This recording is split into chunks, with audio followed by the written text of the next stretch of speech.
दोस्तों, ममता बनर्जी को अब यह आभास हो चुका है कि उनकी सत्ता तो जाएगी ही जाएगी, क्योंकि जिस तरह से एसआईआर में 1 करोड़ फर्जी नाम कटने की बात आ रही है, तो उनको लग गया है कि फर्जीवाड़ा तो अब चलेगा नहीं। और इसीलिए अब उन्होंने अपनी रणनीति में बदलाव किया है। उनको ये भी एहसास हो चुका है ममता बनर्जी को कि किसी भी कीमत पर अब एसआईआर रुकेगी भी नहीं। चुनाव आयोग उनकी धमकी में नहीं आ रहा है। दूसरी तरफ Bharatiya Janata party aggressive mode में है और भारतीय जनता पार्टी चुपचाप अपने काम में लगी है। गांव-गांव में उनका संपर्क अभियान चल रहा है, शहरों में रैलियां हो रही हैं। दूसरी तरफ ममता बनर्जी अगर केवल एसआईआर का विरोध करती रह गई तो उनको पता है कि जीतना बिल्कुल नामुमकिन है।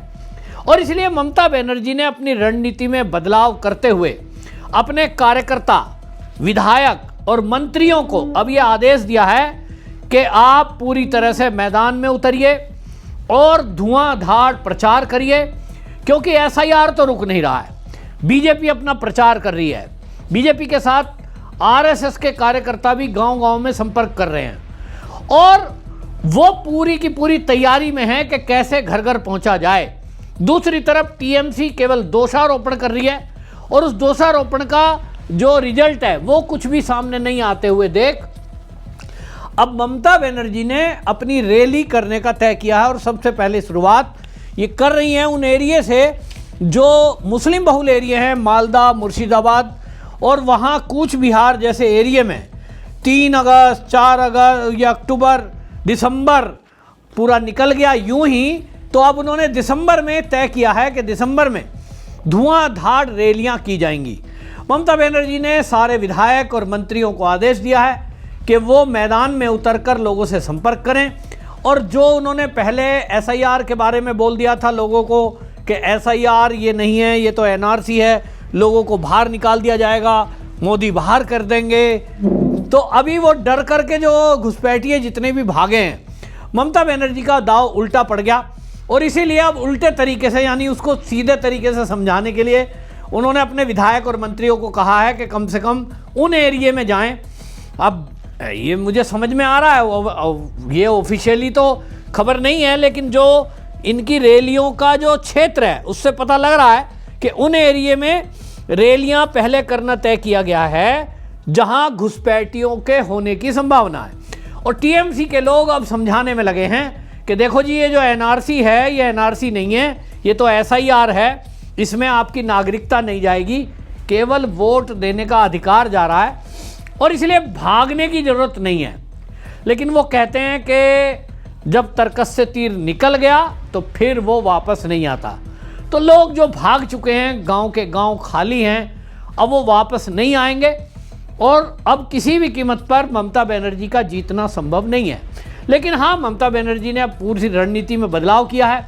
अभी तक ममता बनर्जी सोच रही थी कि बीजेपी को धमकाएंगे और चुनाव आयोग को धमकी देंगे और हड़का के जो है लोगों को डरा के वोट डालने से रोक देंगे। लेकिन अब कोई भी पैतरा काम नहीं आता देख, अब ममता बनर्जी ने सोचा है कि जनता के बीच जाएंगे और वो जा करके अपने काम गिनाएंगे, कुछ योजनाएं लागू करेंगे। जैसे महिलाओं के खाते में 500 रुपये महीना आ रहा था, अब मेरे पास खबर ये आ रही है कि ममता बनर्जी भी इस बार महिलाओं को 2000 रुपया महीना देने की घोषणा कर सकती हैं, क्योंकि उनको दिख रहा है कि सत्ता में तो आना नहीं है और इसलिए घोषणा कर दो, शायद वोट मिल जाए। लेकिन ममता बनर्जी को मैं बताना चाहता हूं कि बंगाल की महिलाओं ने यह तय किया है कि आप 2000 छोड़िए 10,000 रुपया महीना भी देने की घोषणा करेंगे तो भी अब बंगाल की महिलाएं ममता बनर्जी को वोट नहीं देंगे, यानी टीएमसी को वोट नहीं देंगे।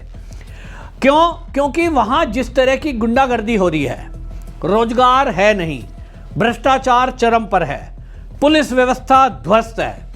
ऐसे में जो बंगाल के लोग हैं वो बहुत समझदार लोग हैं, सेंसिटिव लोग हैं, पढ़े लिखे लोग हैं और जो पढ़े लिखे नहीं भी हैं उनके अंदर भी राजनीतिक समझ बहुत ज़्यादा है।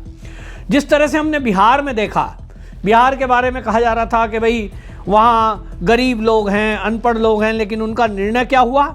उनको अच्छी सी राजनीतिक समझ है कि उनका जो भविष्य है वो किसके हाथों में सुरक्षित है। एक तरफ लालू, दूसरी तरफ मोदी और नीतीश। तो उन्होंने एनडीए को चुना, यानी नीतीश को और मोदी को चुना।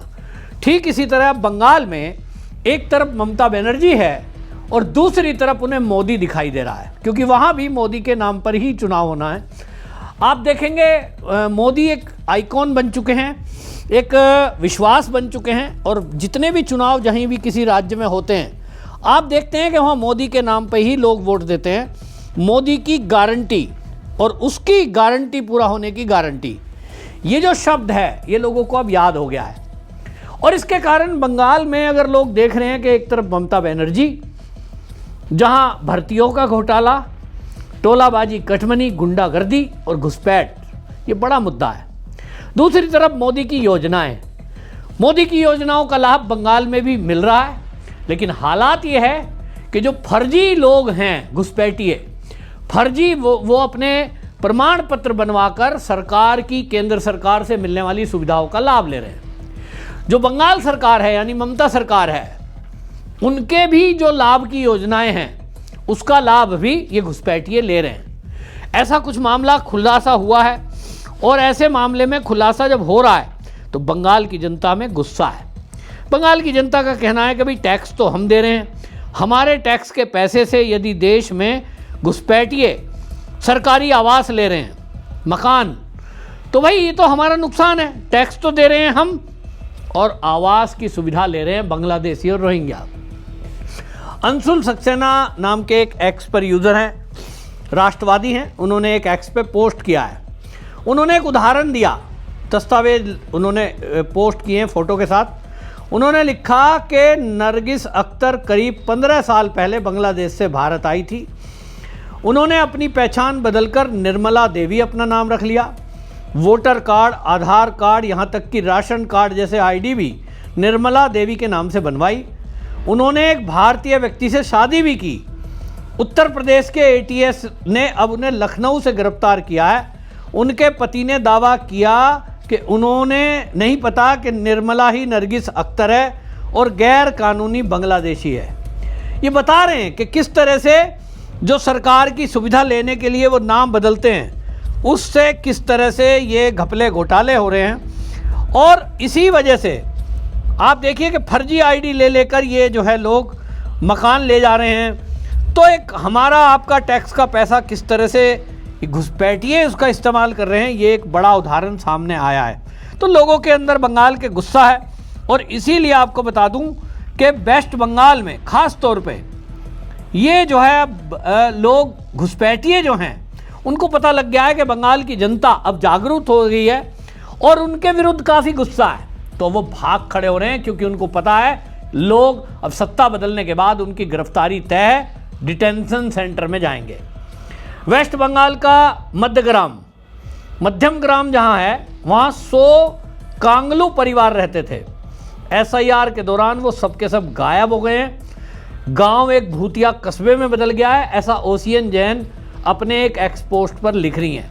और वो बता रही हैं कि जिस तरह से पूरा गांव गायब हुआ है, दिखाई दे रहा है कि बड़ी संख्या में घुसपैठिए रहते थे। ममता बनर्जी को अब ये मुश्किल हो रही है कि जो उनका जो कोर वोटर था वो तो गांव छोड़ के भाग गए। तो ममता बनर्जी अब बचा खुचा जो वोटर है उसको समेटने के लिए बड़ी बड़ी रैलियां करने का विचार कर रही हैं और गांव-गांव में अपने कार्यकर्ताओं को उतारना उन्होंने तय किया है।